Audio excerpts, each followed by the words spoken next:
Hey guys, today on People Now, gymnast Simone Biles opening up about how she coped with sexual abuse from former USA gymnastics doctor Larry Nassar. Also today, LGBTQI rights are human rights. Beyonce getting emotional as she makes a special dedication at the GLAAD Awards.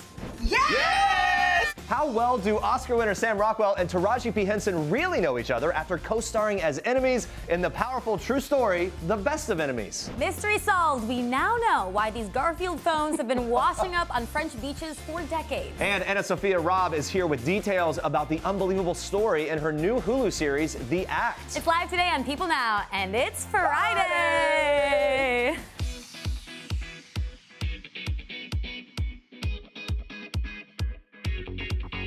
Happy Friday, everybody. Welcome to People Now. Feeling good in here. Yeah, the weekend is here. We made it. It's such a relief, isn't it? It almost feels like not a work day. It's almost like the day doesn't count. I know, kind of. That's how I feel. You know what? Honestly, I do too. And this week kind of went by quick for me. It did. Same Yeah, for me. I'm feeling good about it. Yeah. Hopefully you are too. And hopefully you've got great plans for the weekend. We've got a lot coming up and a lot coming up next week as well. But today is a packed show. Before we get to all that, we begin with this. Here's what you need to know and what's trending today. On a serious note here, Simone Biles is continuing to open up about her sexual abuse from disgraced former USA gymnastics doctor Larry Nassar. The 22-year-old gymnast recently sat down with actress Priyanka Chopra on her half-hour YouTube special called If I Could Tell You One Thing.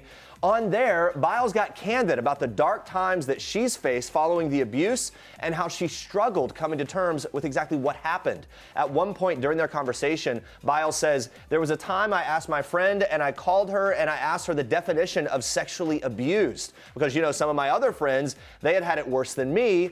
And then I told her." She said, "If he did that and that, you have been sexually abused." That was her quote.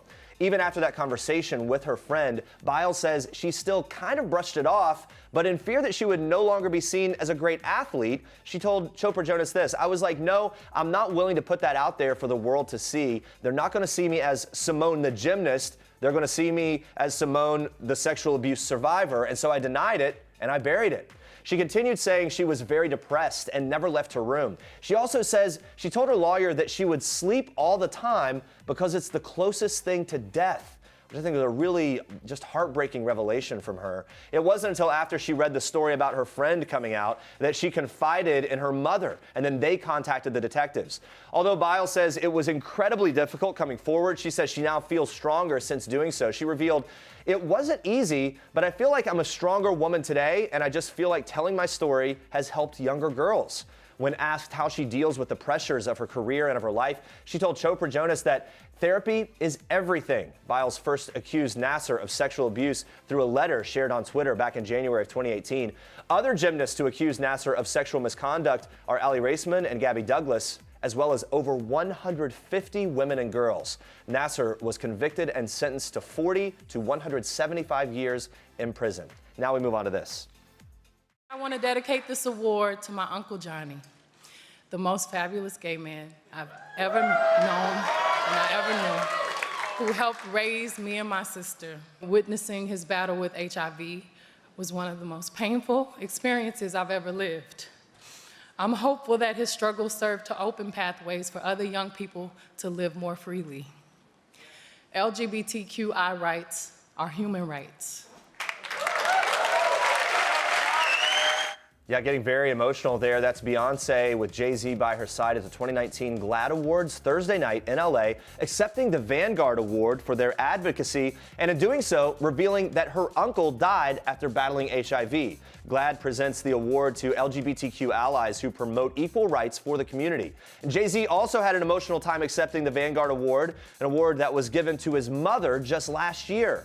His mother, Gloria Carter, came out as gay in 2017, making the announcement in her son's song Smile, which was released in 2017. In 2018, Jay opened up to David Letterman about the revelation. He said, quote, "I cried because I was so happy for her that she was free."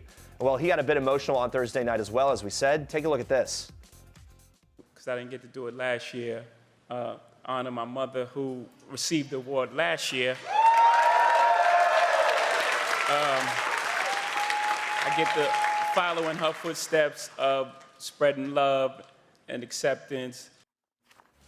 What a powerful moment there, and a powerful couple, Jay-Z and Beyonce, musically, culturally, stylistically, so inclusive in the way they handle themselves. And receiving an award for advocacy wasn't the only hat tip that the GLAAD Awards gave the power couple. In fact, Beyonce was a major star of the evening.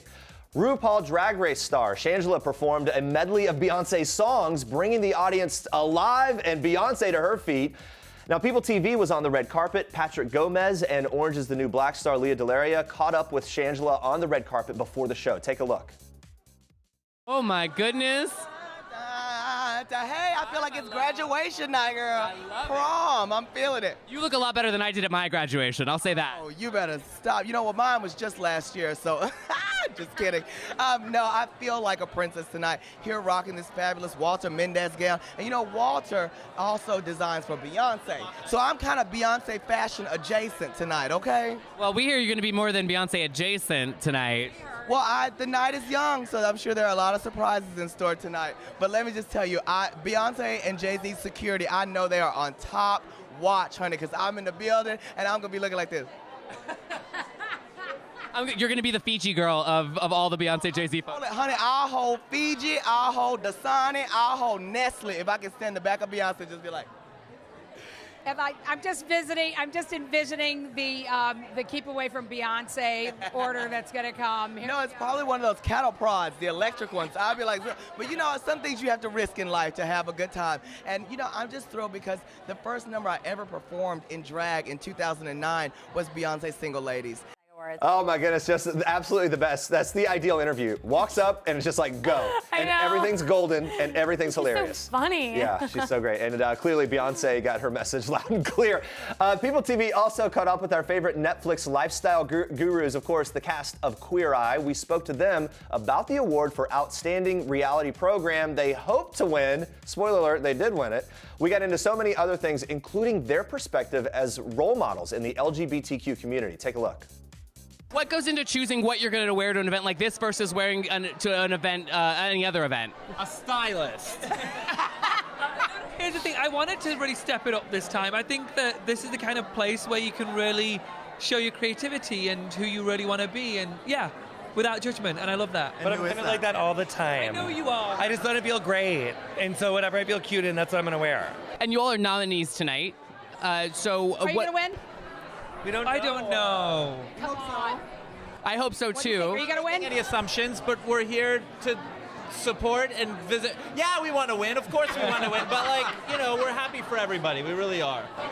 Even if we don't, truly. I don't believe you. No, truly. Even if we don't, we're like, the fact that we're here at GLAAD and we're supporting our LGBTQ community, I think is incredible. So truly, even if we don't win, it's not the end of the world. It's really not. It's really not. Why do you think being recognized by an organization like GLAAD is important? Because obviously they're looking for people that are putting positive messages out there in the world, which is definitely what your show does. Well, I mean, I think having our peers recognize us in this way and giving us that affirmation and that validation is like, thank you guys so much. Like, thank you, brothers and sisters, and everyone that's like, I mean, LGBTQ community lifting each other up is like what makes our safe places and our chosen family like able to operate and function. It's like so important to us, and thank you. I get DMs constantly on IG and tweeted at by gay youth all over the world. Are you finding that? And well, how do you feel about that? Like, do you feel a responsibility? I think responsibility is a very important word. I think I've mentioned this before, but the word visibility has been like my word of 2018. Just showing up and being myself and knowing not to take that for granted, because there are so many people out there, LGBTQIA+, who are not able to do that in a safe way. So just by showing up, it means a lot to them, and I have to be reminded of that. You obviously all are great experts in your own fields, but if you had to switch, I know you probably get which one you'd want to do the most. Which one would you want the least, though? Hair and grooming, because I know nothing about it. I would butcher their hair. Culture. I don't think I'm a therapist, But you know, you're English. like You're automatically not cultured. I would not do interior design because I'm not good at it, and like I only defer to like experts. Like I am so bad. Like I'm like, great, this works. He's so great in that mustache game. On pretty point. good. Those guys are the best. And last but not least, we also caught up with Meghan Trainor on the red carpet. Stunning in yellow, although she didn't bring her husband as her date. Check out who she did bring. Well, I remember the last time you and I chatted, you were playing me some of your music from your album, and I'm so excited that people are getting to hear more and more and more of it. What's it been like to kind of rev everything up? It's been so amazing. I've been back in the stew, and I can't stop writing, and it's a problem, but it's great because I finally closed the door, and I have a track list of my album. That's right. So is tonight a date night? Are you flying solo tonight? How's the man? The man's great. I forgot my ring, and I don't want people to panic. Everything's fine. I just... PSA. I'm just like so bad at remembering it, and he reminds me. But I have my 6th date. Come here. Oh, there we go. Chelsea Prime. Hey. This is my girl. She was in the last Lifetime movie, right? I was. Talk about it. I was. It was Victoria Gotti, my father's daughter. I played Victoria. It was very fun. My biggest fan right here. I'm her #1 fan, and I think she's going to be like the star of SNL one day. I love it. She's like, you're in the last Lifetime movie. Talk about it. Go. I know. All right, listen, you got to do what you got. If your husband or wife can't make it, you find a new date. She's got a fun circle, so it all works out. Fun little girl date, too, Yeah. you know? Can't wait to hear some of Megan's new music that's Oh coming my out. gosh, I'm excited for that. How about this story, guys? Nicolas Cage is getting cold feet just 4 days after his latest marriage to girlfriend Erica Boehlke in Las Vegas. Cage filed for an annulment March 27th, according to court documents obtained by People. The documents also show that Cage and makeup artist Boehlke filed for a marriage license on March 23rd and received their marriage certificate the same day.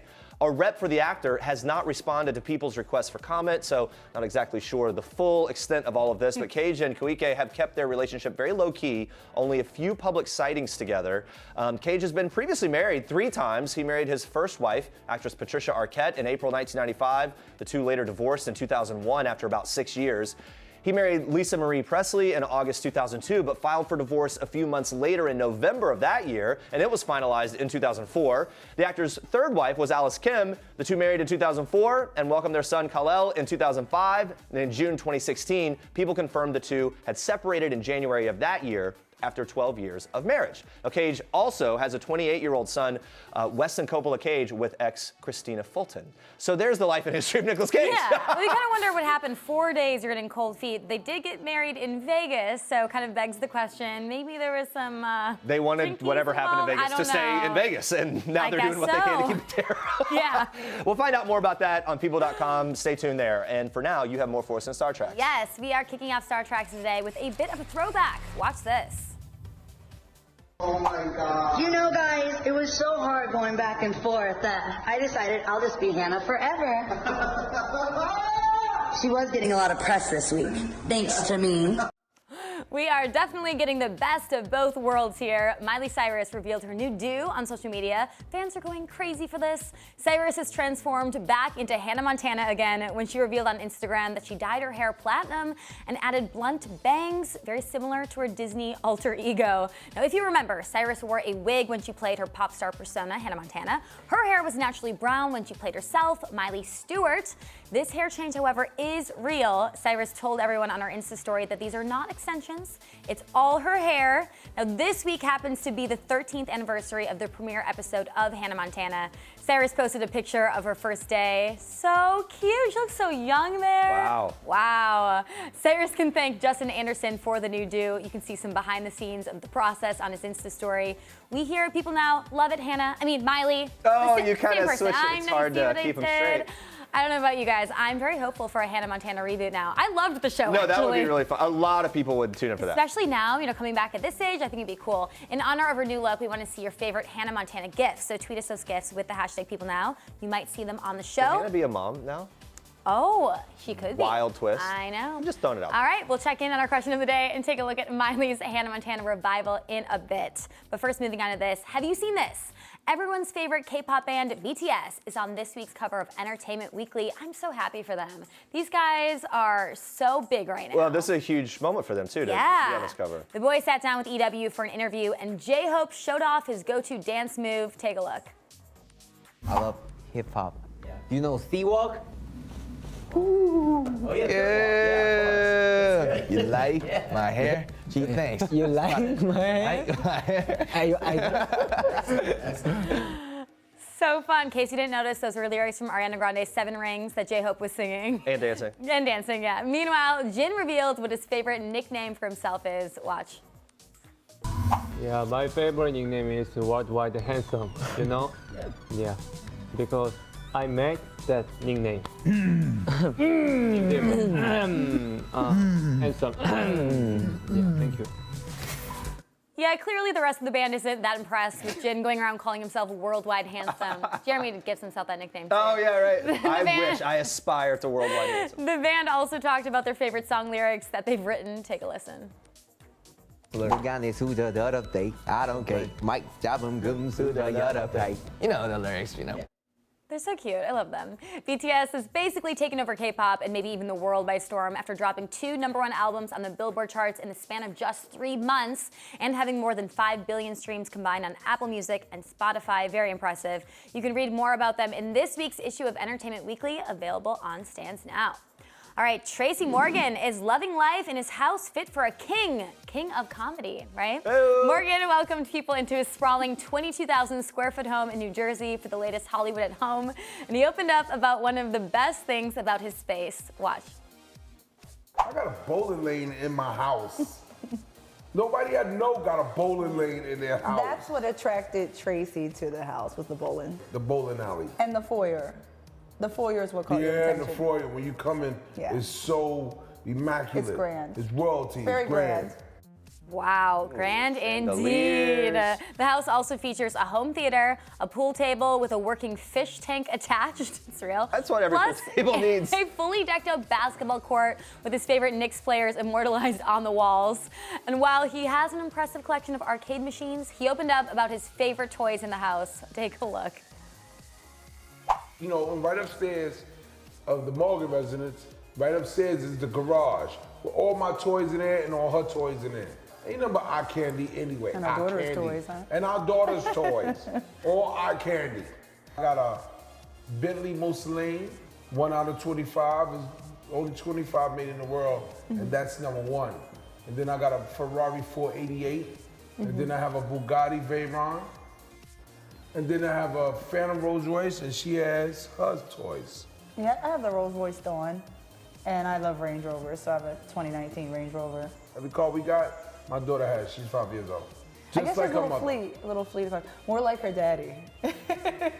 Yeah, who would want it? I love that the daughter has the same cars as them at Mini. Can you imagine, Jeremy? No, I love a how home like I'm, that. I'm sitting here like, oh, come on, I wouldn't want all that space anyway. Like, yes, I would. I would kill for that. Yeah, it's insane. But to find out more about Tracy Morgan's mansion and pick up the new issue of People on newsstands now, and those are your Star Tracks for today. Stay with us, guys. Find out how Matthew McConaughey got high by accident. I'm putting air quotes around accident. It's the wildest story here. You'll love it. Plus, AnnaSophia Robb joins us live to tell us all about the shocking story behind her new series that's coming up in a bit. So in honor of Miley Cyrus's new Hannah Montana look, we've been asking you to send in your favorite gifts from the classic Disney show. Let's take a look at what you've been tweeting so far. Here we go, here we go, here we go. Hate makes you ugly. Oops, too late. Can we do all of them in sync like that? Sweet niblets. Yeah. Is that good on? I don't know. I don't know. You're a shining lighthouse in the bay of stupidity. I do love that she went back to that classic look, though, with her hair and the bangs. It's crazy to me how much it keeps. Oh, look at Jenny there, tweeting that.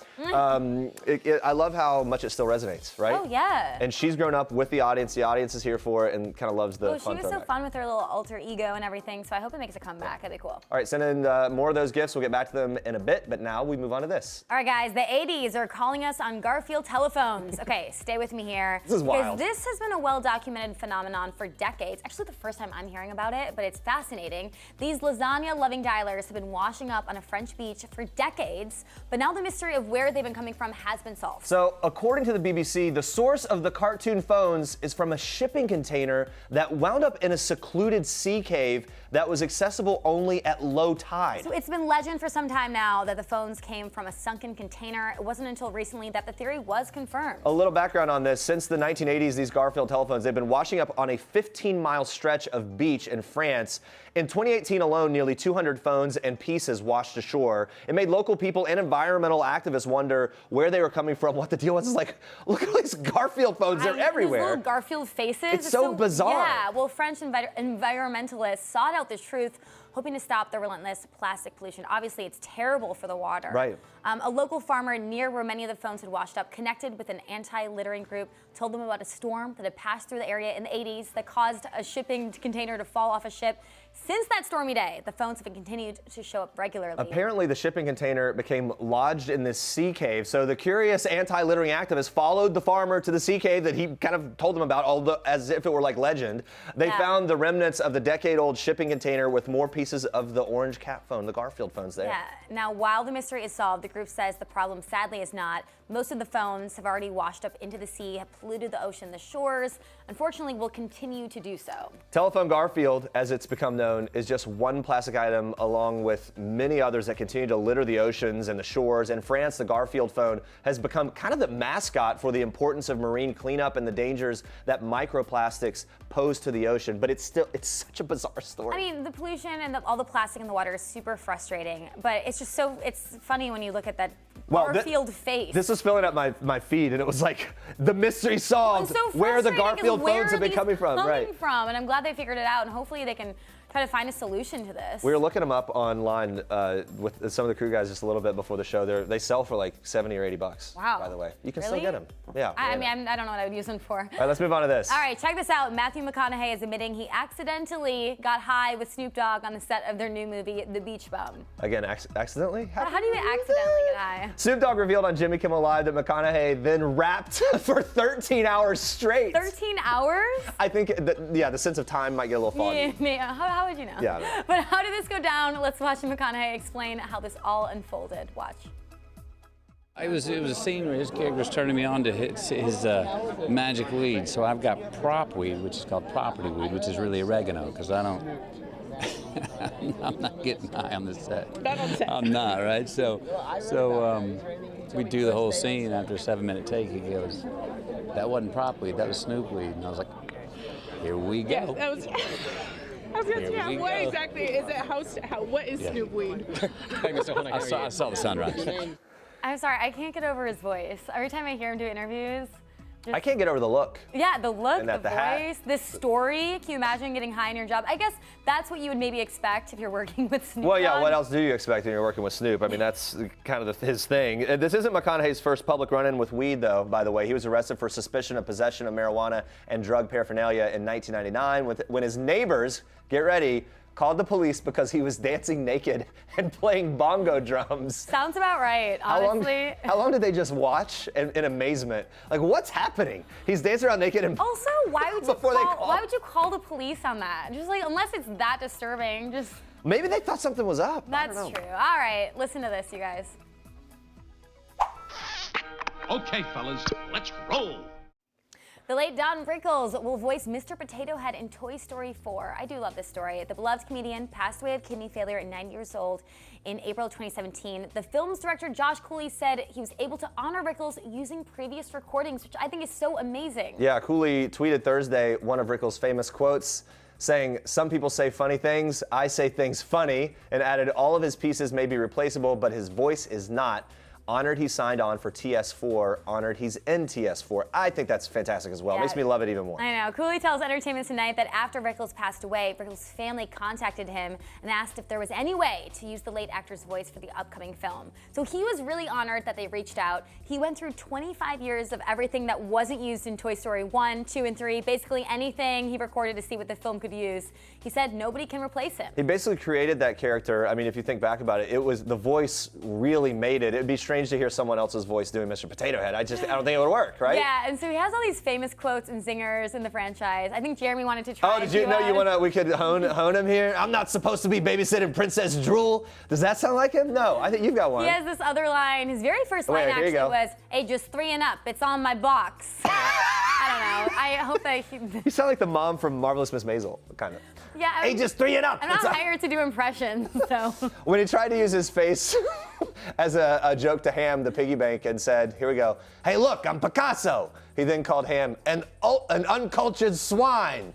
Great. These don't sound like him at all. Can we not get the rights for the actual clips, and so we're impersonating him Well, now? when he asked Buzz for dating help, saying, "Man, I can't even do it anymore. No. Man, the dolls must really go for you. Can you teach me that?" He had some great one-liners. So we're excited to see what they pulled together from the film, from those old recordings. It's really an incredible homage. Their homage to him, and including him, is much better than anything we tried to do. Oh, absolutely. We'll see other favorites return in Toy Story 4. So Woody, voiced by Tom Hanks, Buzz Lightyear by Tim Allen, even a few additions to the gang like Ducky and Bunny, voiced by Jordan Peele and Keegan-Michael Key. That's really exciting. Plus the big one here, Tony Hale as the homemade toy named Forky, the new addition. So excited about Forky. You can see in the trailer here, the gang all embark on an adventurous road trip that turns into an unexpected reunion, and the film is set to release in June. Are you excited to see it? Oh, I'm really pumped for it. We were talking about your kids would really like it, right? Yeah, I know they've done so many, but I think they've waited long enough. I think this is going to be a really good one. Yeah, it's crazy that the first one came out in 1995. Yeah. All right, guys, let's move on to this.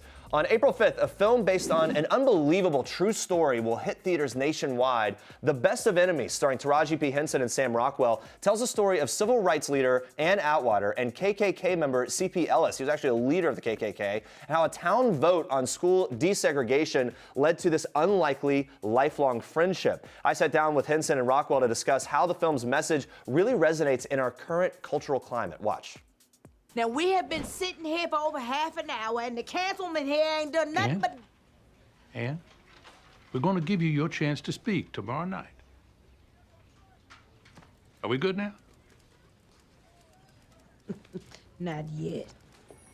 So much to unpack here, but this idea of two very opposing worlds coming together, finding some common ground. We're in a moment here in 2019 where there's a lot of hate, but there's a lot of talk about hate, but there's also this sort of cancel culture, right? So open dialogue may be a little more difficult right now in some ways. I don't know. What do you think this says about the moment we're in? That may be true. I don't know. It is. You said the cancel, because they quick to cancel you, aren't they? You Yeah. said one thing and you're canceled. Well, there's this feeling almost like if this all yeah. happened in 2019, I don't know that we would have equal representation of voices in order to find common ground. I think do you we know what I'm saying? will. We do. It's just the way we go about it. We don't have opposite sides of the table sit down and try to figure it out. All we have are attacks and people, you said, you did, da da da da. No one's listening. And love, when you really talk about love, it is the search for understanding. So even if you're talking about a group that is so hateful, like the Ku Klux Klan, right? You can't meet them with hate. Nothing's gonna change. That's the language they're used to speaking. When Ann approached him through love, he was like, What do I do with this, right? because no one has ever done that, right? That's when true change started to happen. She approached him differently, and it was through love. Yeah. Love always wins. This is my security. That gun don't belong here. I like to have it close in case I need to do my talking for me. This here does the talking for me. One of the most powerful scenes as I watched was when your character puts that KKK hood back on a display after some kids had kind of taken it off. And that weighed so heavy and seemed so raw and real as a viewer. For you in the moment, even if it's a prop, whatever, it's I a had symbol never of been it. that close to that. And it was, I want to burn it. I did. Yeah, it was hard. It was tough. It was really tough because I had never touched it. I had never been that close to one. Yeah. And it was like I was looking into death's eyes. It was weird. Yeah. It was just so weird. Yeah, really emotional stuff there. Taraji, so inspiring, such a complex person and actor. But don't worry, the mood didn't stay tense our entire conversation or that serious. In fact, Henson and Rockwell told me about when they first met over a couple of cocktails, how in their buzzy affection, they realized they were actually destined in some way to act and work together. You guys seem to have a great rapport, and I heard there's a good story about how you met. It was over some cocktails. So some Well, I met drinkies? him through his love of his life, Leslie. I Leslie met her Bibb. first. Okay. Leslie Bibb. We worked together on No Good Deed. She took a Idris. shovel to the head for me. Okay. I will forever love her. Yeah. But I think she might have enjoyed getting hit in the head by Idris with a shovel. Okay. I don't know. Yeah, right. Get hit in the head by somebody. Yeah, right. Let it be Idris. What was your first impression of this guy? I always like to. From afar, I've been a big fan of his work. He reminds me a lot of myself, but the male version. He's an incredible character actor. He disappears in all of his roles, and I'm always drawn to actors like that.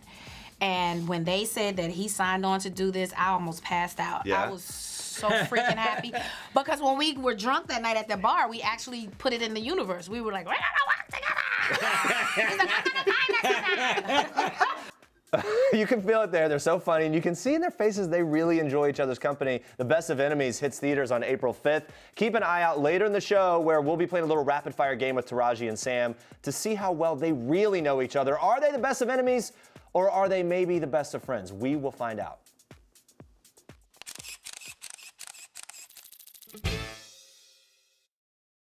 I go as Cinderella sometimes, but next time I really want to go as Ariel from The Little Mermaid.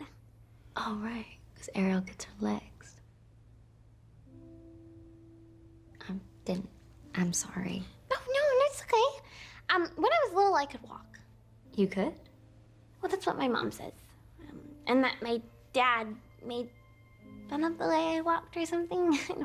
I don't really think he liked having a kid who was crippled, but I don't remember that. I was too little. I had a bad dad, too. That was a look at AnnaSophia Robb playing Lacey in Hulu's The Act. It tells the shocking true story of Gypsy Rose Blanchard's escape from her mother Dee Dee, who suffered from Munchausen by proxy. AnnaSophia joins us now. Welcome. Nice to see you again. Good to see you too. Yeah, really heavy scene there, and you can feel the weight of it. Such a great job with this. Congratulations. Let's talk about it a bit. The story itself is really fascinating. How much did you know going in?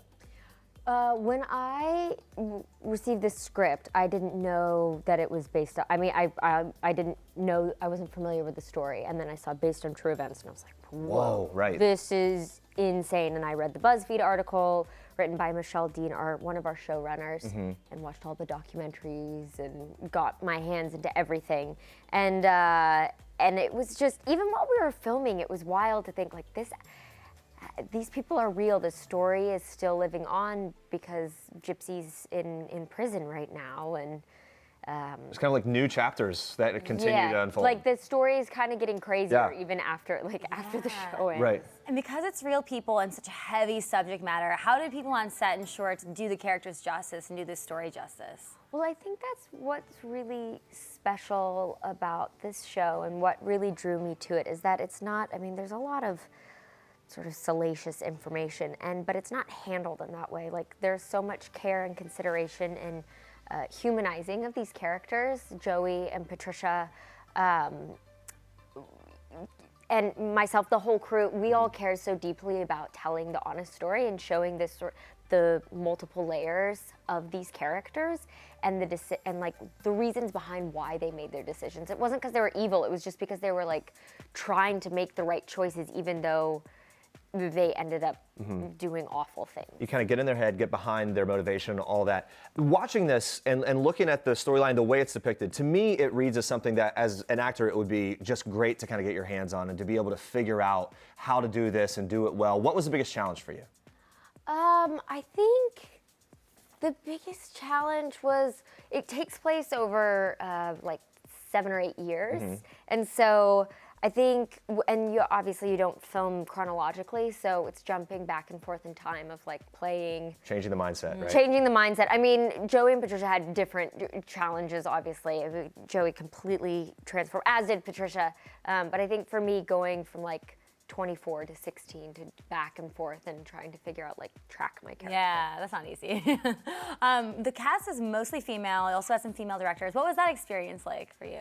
It was really empowering, and I think this show did such a great job of showcasing just strong, complicated females and the dynamics between mothers and daughters. And I remember sitting at the table read and looking down and seeing Patricia and Joey and Chloe and a bunch of female executives and our female director, and just thinking, wow, I feel like the tables have turned. I feel like there's a balance of power, and I feel coming out of school, I just feel really excited and hopeful. Yeah, that's great. And speaking of Joey King, does such a fantastic job transforming into this character. But for the two of you, you're not filming, you're hanging out. What's the vibe? What did you guys do? I love Joey so much. Yeah. She's so funny. She makes me laugh harder than almost anybody. We just have tea. We usually just go and eat. Yeah, food and drinks. We just like go eat and look at dogs. She makes you laugh. Yeah. Look at dogs? Like have to go to the shelter or something? Or what do you mean? Yeah, she did go to the shelter. I wasn't there. Oh, and I work with 821, anti-human trafficking nonprofit, and she joined me. She's just so supportive. Like, she is a fantastic friend and human being, and she's super talented. I love that you're doing the causes together. And wait, where exactly did you see the dogs? Sorry, I'm obsessing about the dogs. She went. I was out of town, but I found out she went with a couple other crew Okay, members got and, it. like, So went- you guys are dog lovers. Sorry, I honed in on the dogs. I'm just Dog, okay. the only thing I care about. We filmed in Savannah, and there are literally dogs everywhere. They have this. It's called Wag-A-Weenie. And it's the weekend before Halloween, and there's a dog parade. And That's it's hilarious. All dogs in costumes. all now. the dogs and the owners. They dress up with Like their dogs. corresponding costumes and then and there's stuff. I would be jealous. I would want to jump in there and get a dog just for that Wag-A-Weenie. It's so much fun. You gotta go. You gotta go. Wag-A-Weenie. Okay, Let's mark talk it down. about Patricia Arquette, who we got to interview her at the SAG Awards. She was so cool, but she's really funny on set too. What kind of shenanigans did she get up to? She's such a prankster. She is fantastic in this role. Even watching the episodes, I'm like, Patricia, dude, you're terrifying me. Because most of my work is with Chloe, and so I only got a couple scenes with Patricia, and then when you see just her transformation, it's like, Right. oh my gosh. I remember on Halloween, she showed up with her hair and makeup artist, Tara and Amanda, and they were all wearing full unicorn outfits and like neighing and running around the set. It Full was commitment. really- full Showed up like commitment. this. Oh yeah. Woke yeah. up, got dressed, came to say, oh, there we go. Yeah. Oh, there she is. Yeah. Great. That's hilarious. But she has such a heart. Like she, Yeah. I mean, I think she did that for, there's some cause that I'm sure she was talking about. She has her nonprofit Give Love about, I think it's waste management in the developing world, Okay. in like different communities. Oh, that's really great. You said she's a prankster. What other kind of pranks would she do? Would she do it during filming, or she kind of kept it for? Oh no, I mean, she's so professional. I think she just has this like respect and kindness towards everybody, and getting the job done, and she's just really down to earth. I mean, everybody on set was. It's like you build a family there, and you trust and rely on each other, and I think everybody's working hard to make the best show that they can. And it really feels like with a project like this, that would be such a tight bond because the subject matter is so heavy and everything else. Fan reaction seems to be great thus far, based on what we're reading and what we're seeing. What has been your favorite response about this entire project that you've received from anyone? I think. I heard Amy Schumer might have. Yeah, DM'd. Amy Schumer, she DM'd me. I want you to name drop. I'm just really. I freaked out. Last night she DM'd me, and then she caught, and I was like, she's like, this is so effing cool, and I died. I was like on my couch, and I went, phone. oh my gosh, Somebody pick up the phone and look at this. What did she say? Just congratulations? Yeah, she just said she loved the show. Did you respond yet? I did, but I was trying to think of something witty, and I was just like, that one's got to count. Yeah, I know. And then I thought, she's, And do you go emoji or do you almost go like words? dating when you're like, oh, what do I respond? Because you don't want to I say felt the wrong like thing. exactly. I looked over at my boyfriend and I was like, what do I say? That's really awesome. It's like just smiley face emojis. Another really cool thing coming up, you're going to be working on an all-female version of Macbeth. Yes. That's really cool. What are you most excited about with this project?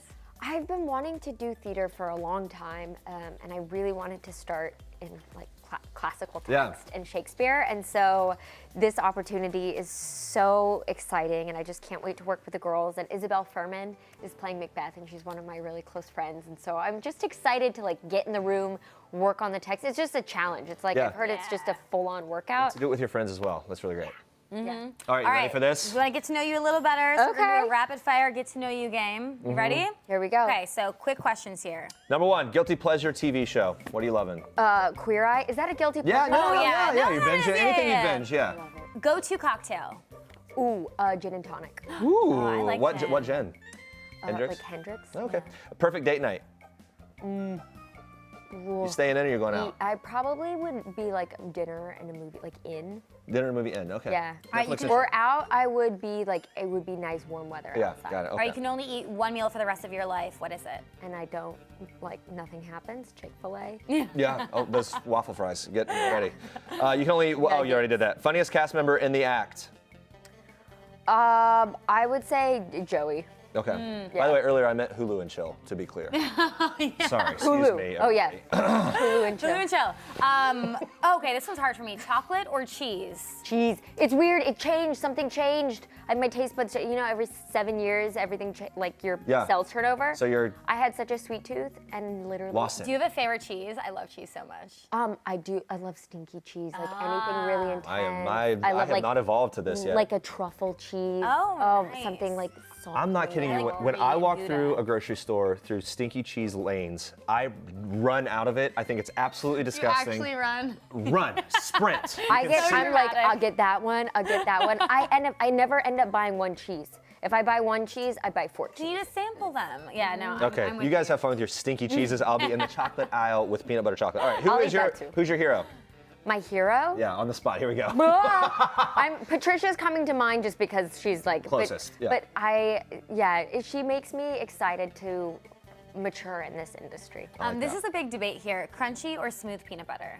Crunchy. Yes! Oh my gosh, I'm put so it down. happy. Wow, we're on the same page. One we win. are. Yeah. Favorite place to vacation? I love going back home to Colorado. Oh, what do you do when you're there? I like to hike in the summer. I mean, there's a lot of I love to travel, but it's nice being back in the. Okay. One more. What's your biggest pet peeve? Oh, I have so many. Oh, do you? What? I'd say. Should we ask like your rep this question for a better answer? Yeah. No, I mean like living in New York. I think the streets are so dirty, and I like it when people take off their shoes in my apartment. In New York City, that's actually not a crazy pet peeve. That's really legit. Right? Yeah. You're like, ooh, there's so much stuff on the streets, and then I have to like wash the floors. I'm there Like with as soon my as everyone Swiffer. leaves, you're I'm just. like, ooh. Yeah. No, we feel you on that one. All right. AnnaSophia, thank you. Thank you. You guys, you can check out the first 3 episodes of The Act on Hulu right now, with new episodes dropping every Wednesday.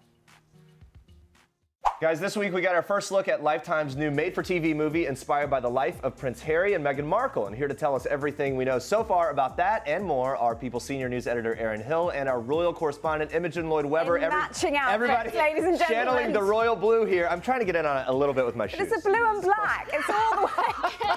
Let's talk about this movie. Actually, a sequel to 2018's Harry and Meghan, A Royal Romance. We all watched that. We're seeing these photos here. This one is called Harry and Meghan Becoming Royal. Erin, tell us the details so far. Yes, so we're about a year into their marriage. This one is going to chronicle their first year of marriage, of course Meghan's pregnancy, whereas the first one was more about how they met and their road to the altar. New actors this time, so we'll compare, how they look. But well cast though. Yeah. I mean, look at these photos and look at, that's really well done, I think. Yeah, and so we're hearing there's going to be a scene with the Queen and some charades. Cameos from the Clooneys, the Beckhams, Oprah, of course not the real. Not the real ones, Not the real ones. We'll see how their doppelgangers line up, right? Out on Memorial Day, so we'll all be watching. We'll be watching for that. All right, Imogen, we touched on this in the past. Now that there's a sequel, though, how do we think the palace feels about this whole thing? That kind of. How do you think they feel, Jeremy? And I guess there's nothing they can do about unofficial biopics, right? It's just out there. No, and it worked for them with The Crown. Right. Don't forget. Although Harry is on record saying that he hopes they don't do Future Generations, which of course they're doing. But look, which would lead up to his current life eventually. Absolutely. Right. So he's not into the younger generations. Yeah. But interestingly, Meghan could be returning to the small screen from a pilot that she shot for Comedy Central called The Boys and Girls Guide to Getting Down. This obviously wasn't shot recently. This was shot back in 2011. It was all about the LA party culture, just starring alongside Max Greenfield. So people kind of getting their hands on old projects that Meghan did. Things coming out of the woodwork. Suddenly distributors are appearing. Yeah, Shocking. right. Well, shocking, and we would all probably watch at least just to get a little glimpse, right? Sure. That'd be interesting. All right. Well, what was you gonna say? Before her Suits days, to see her. It's way back, And then it would be interesting also to see if the palace ever released any kind of comment about that. They probably wouldn't. They won't. No, they wouldn't. Yeah, they wouldn't say Wouldn't deign. Wouldn't deign. Yeah. All right. Well, we all know Meghan and Harry. They're expecting their first child. We've talked about it a little bit around here. That's coming in late April, we think. So in this week's issue of People, Princess Diana's astrologer is sharing her predictions for the new royal baby's personality based on his or her star sign. Erin, what did she say? So Penny Thornton was Princess Diana's royal astrologer, and she's predicting that the baby is going to be nonconformist, very quirky, and considering born in late April, a Taurus, which they're known to be a little more stable, level-headed, but because of the sun sign or some cross between Sun and Uranus, it's going to be nonconformist and out of the box. Ooh, I like that. Like the quirky. Right, and quirky kid. Okay. shares a chart with Prince Louis, so they're going to be kindred spirits. Well, we'll see if any of that works out. Yeah. And who good, you know knows? what? Good for them. A nice quirky spirit in the royal family would be great. Maybe an artist, an artistic flair, thing like that. We've been speculating about this for months, whether it's going to be a boy or a girl. Obviously, a lot of people betting on the names even. People have been putting bets on royal baby names for years. We think about all the way back to Prince George. Imogen, how are the odds looking so far for baby names? Worth noting, everyone was wrong last time. Although I was totally right. Never forget my finest hour with Charlotte Elizabeth Diana. I predicted that name. Oh, you did do well with that one. Minutes But before wait, anyway. but which one did you get? Everyone got Louis. Was way off. No, everyone was wrong with Louis because Louis was one of Prince George's names, and nobody thought they'd repeat themselves. Okay, so the bookies, the Brits will bet on anything. The bookies think there's likely to be a Diana tribute. Ladbrokes have Diana as the top contender as a name at 6-1. Followed by Victoria. Okay. Obviously, you know, Charlotte, Elizabeth, Diana, so William and Kate's daughter does have that tribute to Diana in. And then there's a lot of talk about titles. What's going to go on with the titles? Now, Prince Harry, through being the Duke of Sussex, does have like a courtesy title, the Earl of Dumbarton, that could go to a son, that may be there. The Earl of Dumbarton. Of Dumbarton, okay, right. Dumbarton. And if it's a girl, then maybe Lady, whatever, Mountbatten Windsor. That's a possibility. I think that they could, Meghan and Harry, go the Princess Anne route. Princess Anne, daughter of the Queen, her 2 children, no titles at all, playing Peter Phillips and Zara Phillips. Right. That was huge over 40 years ago. I mean, that was a big thing that when she did that. That they gave them no official titles. No official titles. Now, this is going to be the great-grandchild of the Queen, even further down in the pecking order. I could see Meghan and Harry, actually bearing in mind Meghan is an American and Harry, you know, has mixed feelings about being a royal, going for no royal title at all. Oh, that'll be interesting. Yeah, and I'm thinking maybe they'll go Prince Andrew route and ask the Queen for a Prince and Princess title. I think, you know, they would want to carry on that tradition. Well, it's also interesting because Meghan is an American. From my sensibility, I could see her being more interested in taking part in that particular tradition. Yes. Just because it, to me, seems fanciful and That's what I think. and truly royal and all of those. At the moment, this baby cannot be a prince or princess. The Queen would have to allow that, and I can't see the Queen doing that. Okay. Because at the end of the day, with Brexit and everything else going on, Britain's monarchy needs to be slimmed down. And tightly ran, of like managed. Yes, not this sort of big, unwieldy She thing. has a soft spot for Harry, so. That's true. And she Here welcomed Meghan on a one-on-one official trip really early on. Yeah. So anyway, so we'll see what happens there. But speaking of royal kiddos, Kate Middleton revealed a new activity that Prince George and Princess Charlotte may be getting involved in soon. Erin, tell us about this. Yeah, so Kate is a longtime supporter of the Scouts. She was a Brownie as a kid, and yesterday she went to go visit the Scouts headquarters, met with a lot of Beaver Scouts, through the younger kids, and said she'd love to have George and Charlotte take part. She loves the inclusivity, approach to life, and she had a lot of fun yesterday. We saw her getting down on the dirt with the kids, climbing into a teepee with them, and no doubt she'd want her kids to take part. Imogen, tell us some about that, kind of setting the scene here for her getting involved and really being hands-on. So she's at the Scouts headquarters just on the outskirts of London, and she unexpectedly climbed into a den built against a tree alongside a little girl. And I think these photos, you know, sometimes when there's a photo of these royals and they'll live forever, this is one of those. So adorable. And she said it's very waterproof in here. Yeah. Now, Kate was a Brownie back in the day, so she loves all this tradition alongside her sister Pippa. I mean, Well, this photo is going to live on.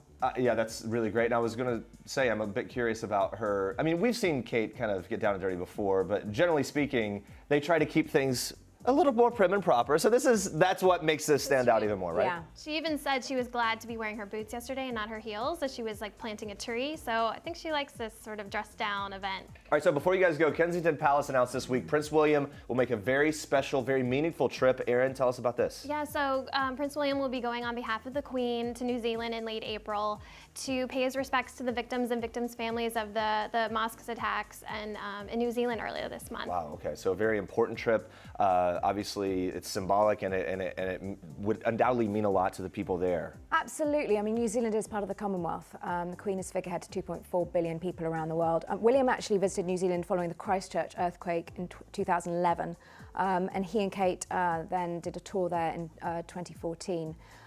The royals do this. The Queen, I mean, these sort of big, awful events, they're always there showing their support. And to me, Erin, always I'd never forget how the Queen, close to tears, went to go and visit the Grenfell Tower survivors back in 2017. So when there are these tragedies, the Queen is there and she doesn't do long haul trips anymore, so it's only natural that she'd send Prince William. Yeah, good that they're doing that. And Imogen, Aaron, thank you for all the information today. It's good to see you both. Good to see you. We're gonna see how well you really know each other. You ready? This is quick and easy. All right, Sam, would Taraji rather cuddle up at home or go out on the town? I think it depends on her mood. Okay, what do you say? Yeah, it depends? Definitely true. All right, Taraji, is he more of a cat person or a dog lover? Dog. She's right. Yeah, okay. Would she rather read a good book or watch a good movie? I think both. Well, The book has to be really good. okay, to be clear. I hear you. Taraji, would he rather wake up before dawn and hit the gym or get it in at the end of the day? I think before dawn. Yeah, that's true. Early riser? Get it over with. So far, you guys are killing it here. If she lost her cell phone, would she celebrate the disconnection as relief or freak out that she can't see what's going on all day? I think celebrate. Yes! Give me some time alone! Would he prefer a fast car or a Lux car? A Lux car. That was quick. Yes! Yeah. Yes! Does she feel better in sweats or kind of an upscale event? Again, but I'm gonna say both. Yeah? Yeah. We just killed the newlywed. By the so way, cute. they're really great together. That movie is so powerful. As you're watching it, and me and our producer Derek saw it together, and our feeling was if you didn't know it was a true story, you would never believe it. Yeah. Because of the way people break through in a really hateful situation in polar opposite positions and find some common ground and really start to move the needle forward. It's incredible. You guys have to check it Yeah, out. I mean, even just watching them in that interview, they seem like they have such good chemistry, so it gets me really excited to see it. Yeah, they have fun. In spite of the fact that it was very serious, they had a lot of fun. All right, coming up next week, guys, Melissa Joan Hart is here filling us in on her brand new Netflix series, No Good Nick. Plus, we're getting the inside scoop on Puppygate. When Real Housewives of Beverly Hills star Erica Jane joins our Housewives recap. It's gonna be really good, you guys. Thanks for watching. And for now, we leave you with one last thing from Danny DeVito. Bye. Have a good weekend.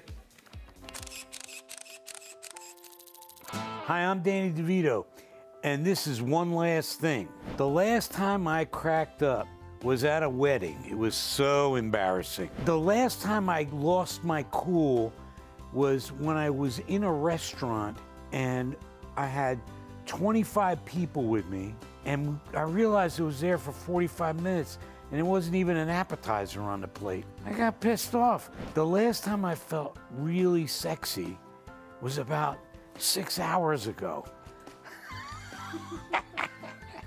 Okay, I'm not going there.